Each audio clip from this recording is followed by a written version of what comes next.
नमस्कार, मैं रामदुलार सिंह। आप देख रहे हैं आवाज बुलंद। वीडियो प्रारंभ करने के पहले हमारा आपसे करबद्ध प्रार्थना है कि इस वीडियो को पूरा देखें, इसलिए कि बीजेपी के पिछले 10 सालों की काम चाल, आगे का चाल, आगे की इसकी योजना क्या है, कैसे है, सारी चीजों पर विधिवत बात होना है। इसका मंथन फील्ड का जो भी बातें हैं मैं बहुत दिनों से कर रहा था, और जो भी फील्ड से बातें निकल के आई हैं वो हम आप लोगों के सामने प्रस्तुत करने की कोशिश कर रहे हैं। बोल मैं जरूर रहा हूं, हो सकता है कि फील्ड का शब्द कुछ और हो, मेरा शब्द कुछ और हो, लेकिन कहने का तात्पर्य, कहने का भाव मैं प्रयास कर रहा हूं हूबहू जो फील्ड से छन के चीजें आई हैं वो आपके सामने प्रस्तुत करने की। इसलिए आप जरूर इस वीडियो को लास्ट तक देखें। जो भी बातें मैं इस वीडियो में कह रहा हूं, कहूंगा, वो सारा आशय फील्ड के लोगों की सोच का है, लोगों के कहने का है। अतः इसलिए भी यह वीडियो काफी महत्वपूर्ण हो रही है कि आगे की रणनीति क्या होगी बीजेपी की, उस पर भी प्रकाश डाला जाएगा। तो मुद्दे की बात यह है कि मोदी जी कहते रहते हैं कि हम 18 घंटा सभी लोगों के लिए काम करते हैं। 370 हटा करके कश्मीर के मुसलमानों को हमने राहत देने का काम किया है, कश्मीर के रहने वाले लोगों के लिए हमने राहत का काम किया है। तो उस समय क्या वो घुसपैठिए नहीं थे जिस समय उनके लिए आप काम कर रहे थे? आम मुसलमानों के लिए हम काम कर रहे हैं, आप कहते नहीं थकते हैं। तो क्या इससे ये साबित नहीं हो रहा है कि मोदी जी घुसपैठियों के लिए काम कर रहे हैं? लोगों का यहां तक कहना है कि मोदी जी आप तो अब कहीं के नहीं रहे, अपने ही बयानों में चौतरफा घिर गए और आपकी असलियत आम जनता के सामने खुल गई। जो चेहरा आप ढक करके, मुखौटा ढक करके रखे थे, वो सबके सामने उजागर हो गया। आप मौका परस्त निकले, आप किसी के नहीं हैं। जब चाहेंगे, जिसके चाहेंगे उससे अगर आपको लाभ होना हो तो उसको अपना लेंगे, उसके बारे में कहने लगेंगे, उसके लिए काम करने लगेंगे, और जैसे ही उससे काम निकल जाएगा तो उसी के सर पे पैर रख करके उसे धास करके आप आगे बढ़ जाएंगे। ये सोच आम जनता की बन गई है मोदी जी के बारे में। यहां तक कि लोग कह रहे हैं कि हार के डर से बीजेपी के शीर्ष के लीडर उलूल जुलूल हरकतें करने पर उतर गए हैं। अमित शाह जी औरत की जासूसी करने पर लगे हैं। जरा देखिए इनका दिमागी असंतुलन। जहां यह समय चुनाव का है, जहां ये गृह मंत्री हैं, इस समय इनको ये बताना चाहिए कि पिछले 10 वर्षों में हमारी सरकार ने क्या किया, आम जनता के लिए कौन कौन सी ऐसी योजना थी जिससे आम जनता लाभान्वित हुई, और आगे 5 वर्षों में हम क्या करने वाले हैं। गोल मटोल घुमा घुमा के नहीं, स्पष्ट शब्दों में कि ये चीजें स्पष्ट होनी है।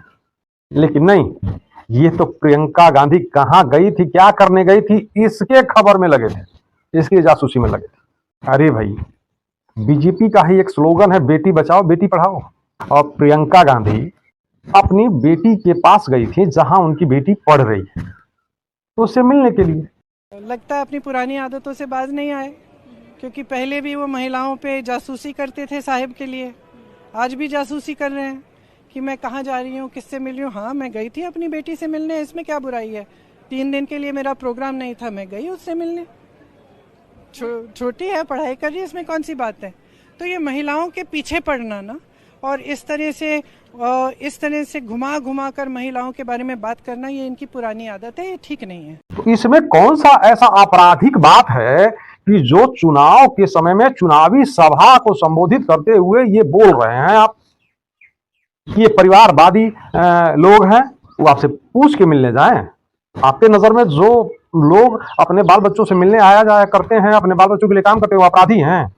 तब तो मुझे ऐसा लग रहा है कि पूरे देश के सभी लोग, जो लोग मोदी जी जैसे न हो, तो अपने माँ बाप के लिए, अपने बाल बच्चों के लिए काम कर रहे हैं, तब तो सभी के सभी अपराधी की श्रेणी में आ जाएंगे आपके नजर से।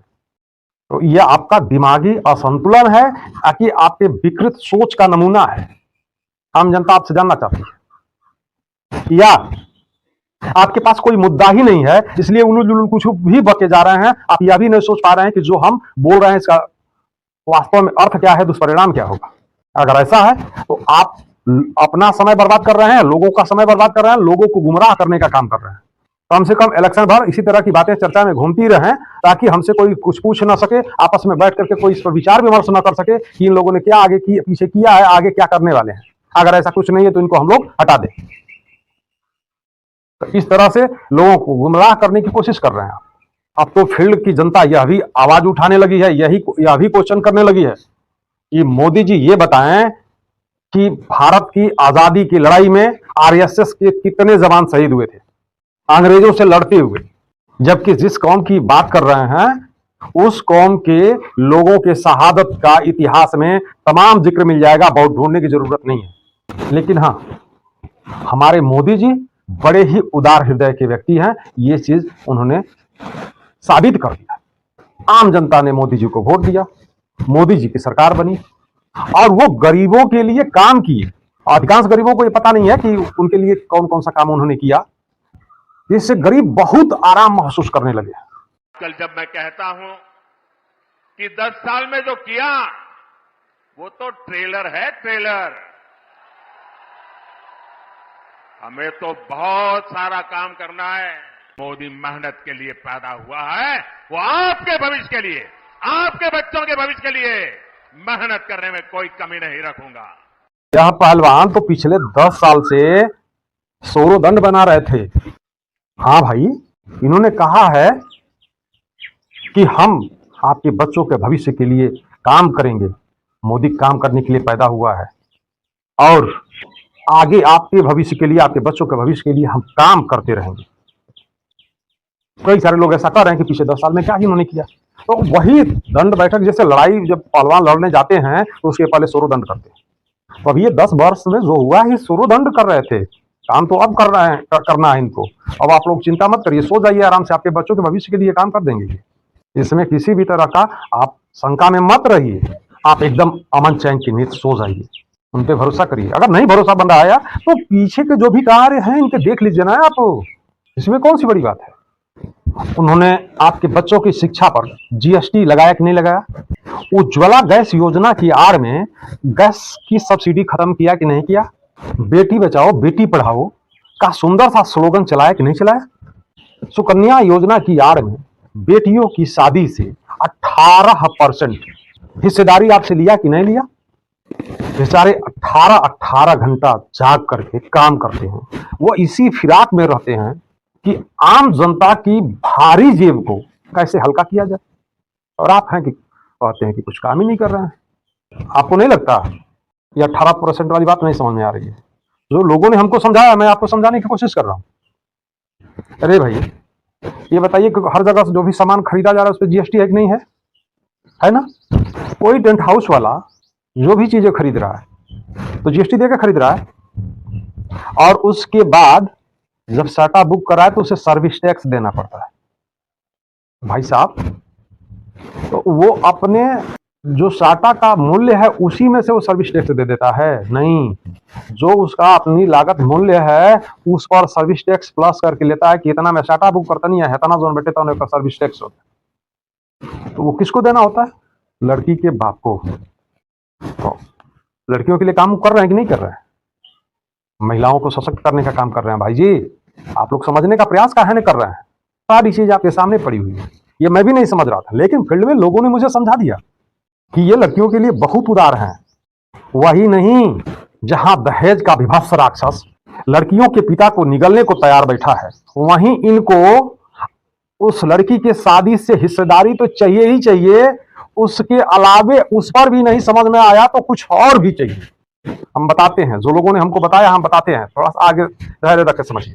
एक किस्सा एक बुजुर्ग ने कहा कि एक गुंडा हुआ करता था, मवाली हुआ करता था। तो बड़ा ही सीधा साधा टाइप का मवाली था, गुंडा था, बड़ा ही सीधा सा टाइप का। वो आम लोगों को परेशान नहीं करता था। वहां जो दुकानदारी करते थे लोग, जो वहां अपना कुछ व्यवसाय कुछ सर्विस प्रोवाइड करते थे, वो उनसे टैक्स लेता था, उनसे रंगदारी टैक्स लिया करता था, आम जनता से कुछ नहीं लेता था। तो वहां पर एक नाचने वाली थी पार्टी। तो वो जो पार्टी में जो लोग नाच गाना करते हैं, तो उसका फिक्स था कि एक साटा जब इतना करे तो उस साटा में जो भी पैसा होगा उसका इतना % हमको देना ही देना होगा। और लोग मारे डर के दिया करते थे। एक दिन वो बैठ के नाच देख रहा था, तो वह जब नाच देख रहा था तो उससे दिखाई दिया कि अरे भाई, ये जो नर्तकियां नाच रही हैं उसमें शुक्रिया अदा करने के लिए लोग पैसा दे रहे हैं, जो साटा के पैसे के अलावे है। उसकी दृष्टि उस पर पड़ गई कि ये तो अभी बहुत है। फिर उसके बाद अगले दिन उसने घोषणा किया कि जो शुक्रिया अदा के लिए पैसा तुमको मिल रहा है उसका शुक्राना भी चाहिए उस टैक्स के अलावे। बहरहाल वो बातें दूसरी हैं, आते हैं इस पे। तो जो भी लड़कियों की शादी में साटा बाटा करते हैं, अगर रसीद से जा रही है तो निश्चित है कि उस पर वो सर्विस टैक्स दे रहा है, और देगा तभी कि जब आपसे लेगा। आपसे मैंने लड़की के पिता से लड़कियों को सशक्त करने की प्लानिंग चल रही है ना, लड़कियों को मजबूत किया जा रहा है, उनकी पढ़ाई पर जीएसटी लगा हुआ है, और वो मजबूत ही ना होंगे। तो महिलाओं पे खासा ध्यान दे रही है सरकार। अब लड़की का पिता जब शादी करने चलेगा तो ये बातें, जो टैक्स इत्यादि की बात, जो लड़कियों के लिए सरकार इतना कटिबद्ध है, इतना अच्छा काम कर रही है कि लड़की सुहाग का जोड़ा पहनेगी और अपने पति के वहां पहले दिन जाएगी, वहां तक पहुंचाने के लिए लड़की के पिता को शुक्राना भी देना पड़ेगा। वो कैसे समझते हैं? तमाम जीएसटी दिए बगैर तो लड़की की शादी के लिए कुछ भी संभव नहीं है। उसके बाद से सर्विस टैक्स भी देना है लड़की के पिता को, और उसके बाद 5 लाख से अधिक अगर शादी में खर्च हुए भाई जी, तो ऊपर से अलग से टैक्स देना पड़ेगा। ये हुआ ना लड़कियों को सशक्त, महिलाओं को सशक्त करने का नियम योजना। समझ में आ गई? मेरे भी समझ में नहीं आया था, लोगों ने मुझे समझाया, तब मुझे लगा कि वास्तव में तो बहुत काम कर रहे हैं लोग। मोदी जी के साथ अन्याय कर रहे हैं, कह रहे हैं बीजेपी कुछ कर नहीं रही। अरे अंधो, आंख खोल के देखो, मेरा तो आंख खुल गया, मैं भी अंधा था, मैं भी आप लोगों जैसे सोच रहा था, मेरा भी आंख खुल गया। तो वास्तव में ये बूढ़े बुजुर्ग तो अच्छा चश्मा ये कर रहे हैं, जिनकी दृष्टि अच्छी है, हम लोगों की दृष्टि खराब है, और आप लोग भी इस चीज को समझ लीजिए। ये सब बातें तो आपने देखा सुना, जो भी चीजें हैं। अब आते हैं जो मोदी जी द्वारा बोला जा रहा है कि मुसलमान घुसपैठी है। एक बात इस चुनावी समर में और निकल के आ रही है, परिवारवाद की बात, बड़े परिवार होने की बात। जैसा कि तेजस्वी जी के बारे में बोला गया था, और तेजस्वी जी उस बात को सीरियसली लिए, और हमारे तमाम जो स्वतंत्रता संग्राम सेनानी रहे उनका भी उन्होंने उदाहरण दिया। आहत जब आदमी होता है तो अच्छे लोगों की तरफ देखता है, और उन्होंने भी ऐसा ही किया। इन लोगों की बात से उन्हें चोट लगा, और उन्होंने तमाम लोगों की बातों को निकाल के रखा इनके सामने।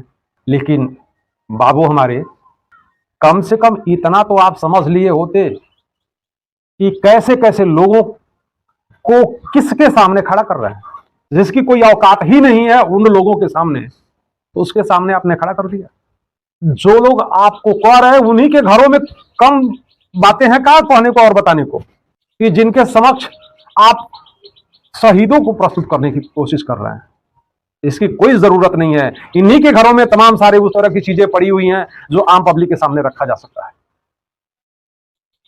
मैं आपसे यही उम्मीद करूंगा कि आगे आप जिसके सामने प्रस्तुति कर रहे हैं उसकी औकात, उसकी हैसियत जरूर समझने की कोशिश करिएगा कि हम किसके सामने किसको प्रस्तुत करने जा रहे हैं। जय हिंद, जय भारत, जय जवान, जय किसान।